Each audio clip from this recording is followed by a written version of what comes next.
Life before Liam was simple. I was Miranda Spencer, a marketing assistant, and my world was all about coffee runs and deadlines. Then I met Michael, a department head at a tech firm.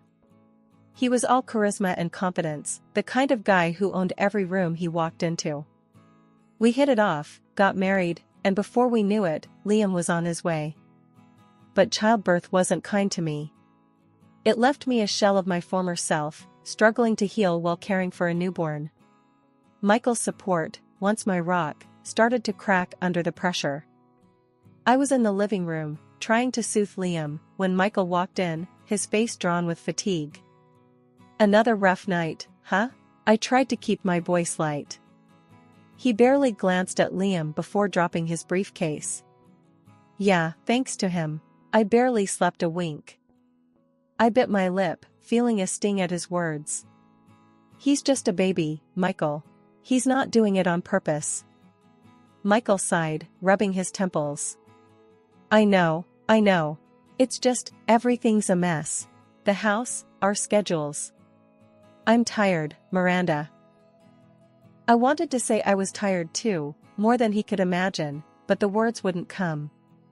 Instead, I just nodded, feeling the weight of his disappointment. My mom, Anne, breezed in then, her presence a welcome relief. "I'll take Liam for a bit. You two should talk." Michael's mood shifted slightly at her arrival. "Thanks, Anne. We appreciate it." Once Liam was in my mom's arms, Michael turned to me. "Miranda, we need to figure something out. I can't keep going like this." I felt a lump in my throat. "What do you want me to do, Michael? I'm trying my best here." "It's not enough." His voice rose, frustration evident. "Look at this place. And when was the last time we, I felt a flash of anger. "I'm still healing, Michael. What do you expect?" "I don't know, Miranda, but this isn't working. We need a break from this." His words hit me like a punch. A break? What does that even mean? Michael ran a hand through his hair, looking exasperated. "I don't know, okay? I just need some space to think." I stood there, stunned, as he grabbed his jacket and headed for the door. "Where are you going?" "Out. I need air." And with that, he was gone. I sank onto the couch, feeling alone and overwhelmed. My mom came over, placing a hand on my shoulder. "He's just stressed, honey. It'll get better." But as I listened to Liam's soft coos in the next room, I wasn't so sure. Michael's words echoed in my mind, a harsh reminder of how much had changed. And I couldn't shake the feeling that this was just the beginning. The next few days felt like walking on eggshells. Michael's mood swings were more unpredictable than ever, and I was exhausted, trying to keep everything together. Liam's health took a nosedive. He was fussy, always crying, and I felt clueless about what to do. It was another sleepless night. Liam had been crying for hours, and nothing I did seemed to help. Michael stormed into the nursery, his face red with frustration. "What's going on, Miranda? Why can't you make him stop?" he snapped. I was on the verge of tears, rocking Liam in my arms. "I'm trying, Michael. He might be sick or something." "Sick? Great, just what we need," he muttered, running his hands through his hair. "I can't deal with this right now. I've got an important meeting tomorrow." I felt a surge of anger. "Well, I'm sorry our sick child is such an inconvenience to you." Michael glared at me. "You know what, Miranda? I need a break from this chaos. I'm going on a business trip for a couple of weeks." I stared at him, incredulous. "A business trip? Now? With Liam like this?" He shrugged, his expression cold. "I don't have a choice. Work needs me." I felt my heart sink. "So, what? I'm just supposed to handle everything alone?" Michael didn't answer. He just turned and left the room, leaving me standing there, holding our crying son, feeling more alone than ever. The next day, Michael was packing his suitcase when I confronted him. How can you just leave us like this, Michael? He zipped up his suitcase with a sigh. Miranda, I told you, it's work. It's not like I want to go. I couldn't hold back my frustration. It sure doesn't seem like it. You can't wait to get away from us. He looked at me, his eyes hard. Maybe I do need a break, Miranda. Maybe we both do. I shook my head, tears stinging my eyes. I can't believe you're doing this. Michael picked up his suitcase, his face set. I'll call you when I get there. And with that, he walked out the door, leaving me in a house that suddenly felt too big and too empty. After he left, I called his boss, hoping to understand why this trip was so urgent. I dialed the number, my hands shaking. Hi, this is Miranda, Michael's wife. I was just wondering about the business trip he's on. The voice on the other end was confused. Business trip? Miranda, Michael took a leave of absence. He's not on a company trip. I felt like the floor had dropped out from under me. A leave? Are you sure? Yes, he requested it 2 weeks ago. Said it was personal. I hung up, my mind racing. Michael lied. He wasn't on a business trip. He just left because he wanted to. The realization hit me like a ton of bricks, and I sat there, numb, wondering what else he was lying about. That night, as I tried to comfort Liam, I knew things between Michael and me had reached a breaking point. I just didn't know how to fix it or if it was even possible anymore. For 2 days, I was a wreck, trying to piece together the shards of what was happening. Liam's cries were the only sound breaking the deafening silence in the house. Then, out of the blue, Michael came home. He looked relaxed, a stark contrast to the storm brewing inside me. I was feeding Liam when he walked in. The sight of him ignited something fierce in me. I placed Liam in his crib and faced Michael, my voice shaking with anger. What the hell, Michael? Where were you? Michael, taken aback, dropped his bag. I was on my trip, Miranda. Why? I glared at him. Cut the crap. I called your boss. There was no business trip. He faltered for a moment but quickly regained his composure. Okay, you got me. I needed a break, Miranda. I couldn't stand being here anymore. His words were like a slap. You couldn't stand being with your own family? He scoffed. It's not just that. It's everything, Miranda. The constant crying, the mess, you. I felt a sharp pain in my chest. Me? What about me? Michael's face hardened. You're not the woman I married, Miranda. You've changed. You're always tired, always complaining. And let's not even talk about how you look. I couldn't believe what I was hearing. Tears blurred my vision. So, this is my fault? I just had your child, Michael. He shrugged, his voice cold. I didn't sign up for this. I wanted a wife, not a burden. I was shaking now, my whole body trembling with a mix of rage and hurt. So, what now? You're just going to run away from your responsibilities? Michael's expression shifted, a smug smile playing on his lips. Actually, I met someone. She's everything you're not. I was with her these past days. I gasped, feeling like I'd been punched. You're cheating on me? He nodded, almost proudly. Yeah, I am. And you know what? I'm happier with her. The room was spinning. I struggled to find words. You're a coward, Michael. A selfish, heartless coward. He just shrugged. Call it what you want. I'm done here. I want a divorce. I stared at him, a mixture of disbelief and disgust washing over me. Fine. Get out. I don't want to see your face again. He smirked, picking up his bag. Gladly. This was a mistake from the start. As he walked out, a sense of emptiness engulfed me. But there was also a flicker of relief. The truth was out, and as painful as it was better than living a lie. I walked over to Liam, my little beacon of hope, and held him close, knowing that no matter what, I'd do everything to protect him from the storm that just left our lives. A week had passed since Michael walked out. I was slowly finding my feet, leaning on my mom for support and trying to be strong for Liam. The divorce papers sat on the kitchen table, a stark reminder of the new reality. I had just put Liam down for a nap when I heard the front door open. It was Michael, looking disheveled, his eyes frantic. "What are you doing here, Michael?" I asked, my voice steady despite my racing heart. He paced the room, his hands trembling. "Miranda, I need to talk to you. It's important." I crossed my arms, skeptical. "What could you possibly have to say to me now?" He took a deep breath, his eyes not meeting mine. "I made a mistake. A huge mistake. I need you to forgive me."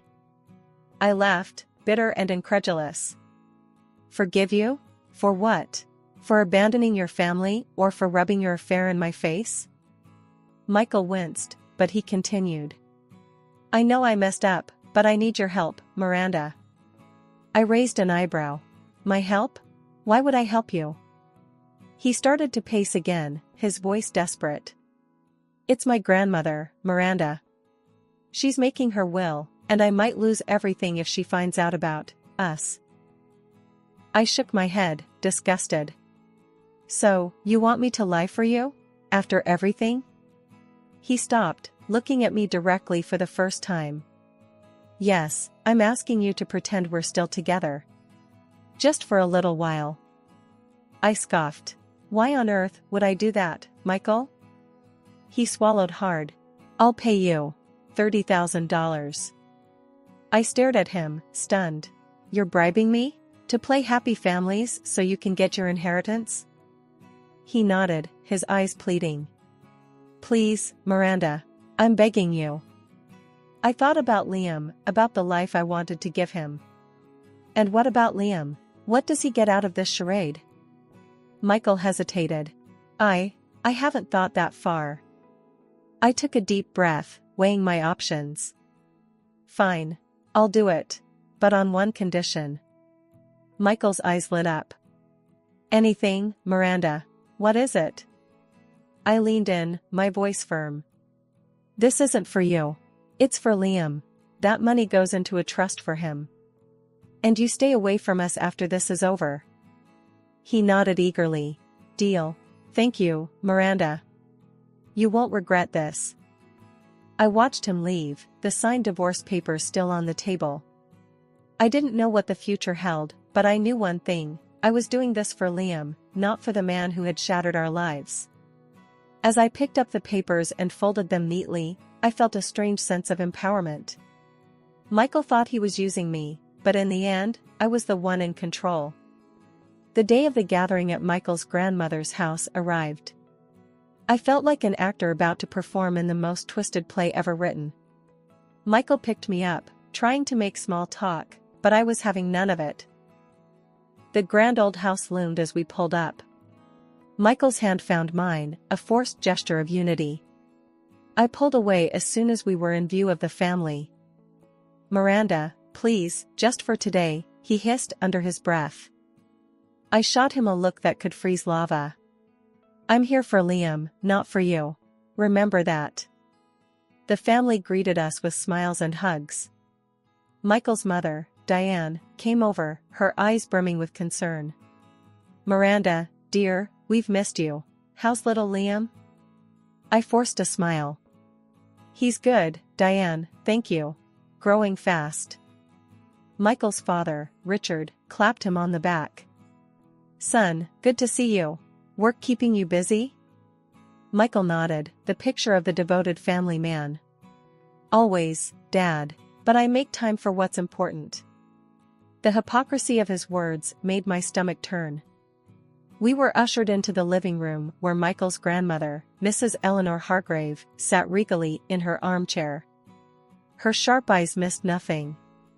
"Miranda, my dear," she greeted me, her voice strong despite her age. "It's so good to see you." I approached her, respectful yet distant. "Thank you for having us, Mrs. Hargrave." She nodded, then turned to Michael. And you, Michael, how have you been? He perched on the edge of a chair, all eagerness. Great, Grandma. Really great. She hummed, her gaze piercing. Is that so? And your marriage? How is that faring? Michael reached for my hand again, squeezing it. Better than ever, Grandma. I felt like I was going to be sick. The afternoon dragged on with idle chit-chat and family updates. I played my part, smiling when needed, laughing at the right moments, but inside, I was screaming. Finally, Mrs. Hargrave cleared her throat. I suppose you're all wondering why I've called you here today. The room fell silent. Everyone's attention was on the matriarch of the Hargrave family. She continued, her voice firm. It's about my will. I've made some changes, and I wanted you all to be the first to know. Michael squeezed my hand tighter, his anticipation palpable. I could only think about getting through this charade and getting out. The sooner this was over, the better. As Mrs. Hargrave began to speak about her will, a tense silence enveloped the room. I felt Michael's grip tighten on my hand, his anxiety palpable. I, on the other hand, was bracing myself for the performance of my life. Mrs. Hargrave, with her lawyer by her side, began methodically outlining her decisions. To my daughter, Diane, I leave the summer house in Maine. The details blurred as I zoned out, my mind racing with thoughts of Liam and the future. It wasn't until Mrs. Hargrave's tone changed that I snapped back to attention. And now, to my grandson Michael, she began, her voice firmer. The room seemed to hold its breath. Michael leaned forward, a forced smile plastered on his face. Yes, Grandma? Mrs. Hargrave looked him straight in the eye.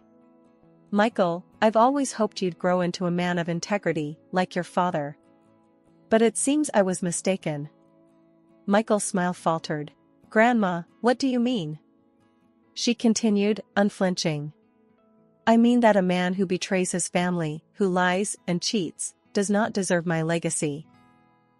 You could hear a pin drop. Michael's face drained of color. Grandma, I don't understand. What are you talking about? Mrs. Hargrave's gaze turned to me.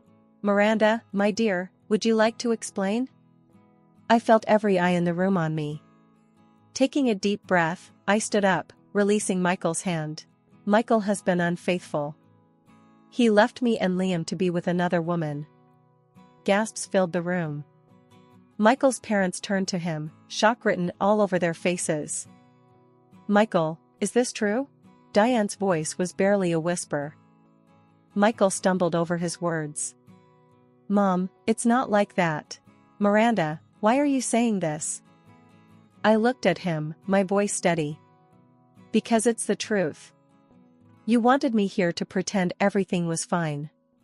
For your inheritance. Mrs. Hargrave nodded solemnly. I had my suspicions, but now it's clear. Michael, you will receive nothing from my estate. Michael was on his feet now, desperation in his eyes. Grandma, please. I need that money.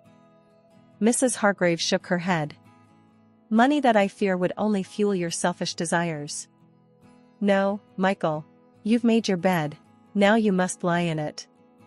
Michael looked around the room, as if searching for an ally, but found none. His gaze finally settled on me, a mix of anger and disbelief. You did this, he accused. You ruined everything. I met his gaze, unflinching. No, Michael. You did that all by yourself. The room was thick with tension, the family's shock at the revelation palpable. Mrs. Hargrave's decision was final, and with it, Michael's facade crumbled. The gathering, meant to be a solemn family affair, had turned into a dramatic unveiling of truths, leaving Michael isolated and defeated. The aftermath of Mrs. Hargrave's announcement was chaotic. Michael's parents, Diane and Richard, were the first to react. Diane approached Michael, her eyes filled with disbelief and hurt. Michael, how could you do this to your family? She asked, her voice quivering with emotion. Michael, still reeling from the shock, struggled to respond. Mom, I just made a mistake. A mistake? Richard interjected, his tone harsh. You call destroying your family a mistake? I stood there, feeling like an outsider in their family drama. Mrs. Hargrave, however, remained composed.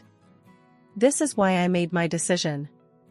A person's true character is revealed not in their successes, but in their failures. Michael turned to me, a mix of anger and desperation in his eyes. Miranda, tell them it's not like that. I looked at him, feeling a strange sense of detachment. What do you want me to say, Michael? That you didn't leave? That you didn't have an affair? His face contorted with frustration. You're enjoying this, aren't you? Seeing me brought down like this. I shook my head. No, Michael, I'm not. This is just the truth coming to light. Mrs. Hargrave then addressed me directly. Miranda, I want to apologize for my grandson's behavior. And I want to make things right. I was taken aback. Mrs. Hargrave, you don't owe me anything. She nodded firmly. But I do. I'm reallocating what I had set aside for Michael to Liam. I'll set up a trust for his future. I was speechless, overwhelmed by her generosity. Thank you, Mrs. Hargrave. That means a lot. Michael looked defeated, his earlier bravado gone. He turned to his grandmother, his voice barely a whisper. Grandma, I'm sorry. Mrs. Hargrave looked at him, her expression softening slightly. Michael, I hope one day you'll understand why I did this. It's not just about the money. It's about learning from your mistakes. The room slowly emptied, leaving Michael and me alone. He looked at me, his eyes searching for something, forgiveness, understanding, pity. I didn't know. Miranda, I don't know what to say. I collected my things, ready to leave. There's nothing to say, Michael. Just take care of yourself. As I walked out of that house, I felt a weight lift off my shoulders. It wasn't a happy ending, but it was a resolution. A new beginning for Liam and me, and maybe even for Michael, in his own way. The day I finalized my divorce from Michael felt like a long-awaited exhale. It was done, the chapter of my life with him was officially closed. I was at home, organizing Liam's toys, when I heard a knock at the door. Opening it, I found Michael, his eyes red and puffy. Miranda, please, I need to talk to you, he pleaded, his voice shaky. I stepped outside, closing the door behind me. What is it, Michael? He sank to his knees, a picture of desperation. I'm begging you, Miranda. Please forgive me. Take me back. I've made a terrible mistake. I looked down at him, feeling a mix of pity and resolve. Michael, it's over. We're divorced.